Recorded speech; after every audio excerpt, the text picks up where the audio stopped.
सब कुछ हम ऑलरेडी पढ़ाए चुके हैं, सब कुछ ॾिसो। पर जॾहिं लास्ट में वीडियो ॾिठो आवाज़ बि कोन आई। वरी स्टार्टिंग खां पढ़ायां थो, थिए त ठीकु, न त थोरो वञी पाए।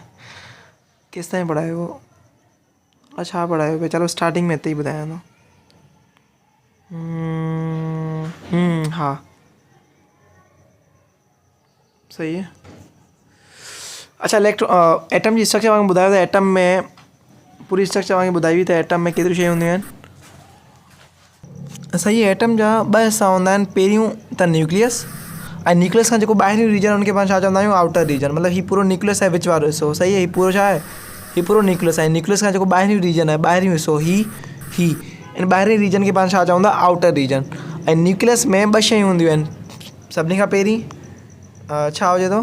किथे? हा, प्रोटॉन्स हूंदा आहिनि। अल्लाह, चलो ख़ैर तव्हां न्यूक्लियस में छा हुजे थो? प्रोटॉन्स हूंदा आहिनि ऐं न्यूट्रॉन्स हूंदा आहिनि। सही है।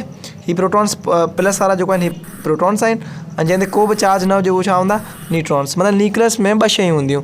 सही है। पहिरियां त प्रोटॉन्स, ॿिया न्यूट्रॉन्स। सवाल आहे त इलेक्ट्रॉन्स किथे हूंदा? इलेक्ट्रॉन्स किथे हूंदा? Outer reason. आउटर रीजन मतिलबु जेको न्यूक्लियस खां ॿाहिरियों रीजन आहे, न्यूक्लियस खां ॿाहिरि वारो जेको हिसो आहे उनखे पाण चवंदा आउटर रीजन। ऐं आउटर रीजन में छा हूंदा? इलेक्ट्रॉन। इलेक्ट्रॉन ते चार्ज कहिड़ी हुजे थी? नेगेटिव। त हीउ छा आहे? Electron.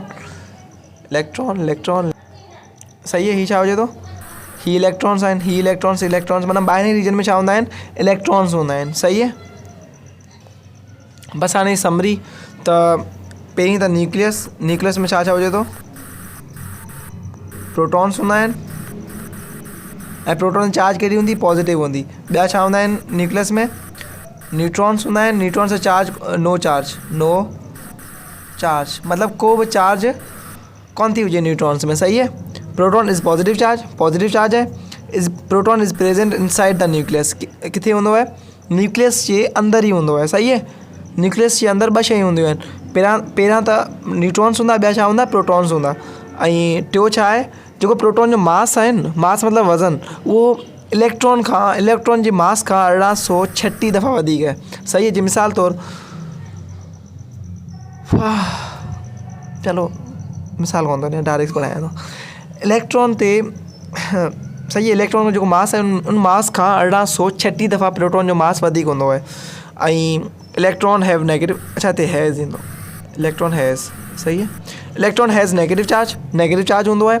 Electron is present in outer region, मतिलबु आउटर रीजन में प्रेजेंट हूंदो आहे। मतिलबु न्यूक्लियस खां जेको ॿाहिरियों रीजन आहे उनखे पाण चवंदा आउटर रीजन, ऐं इलेक्ट्रॉन्स उते ई हूंदा। सही है।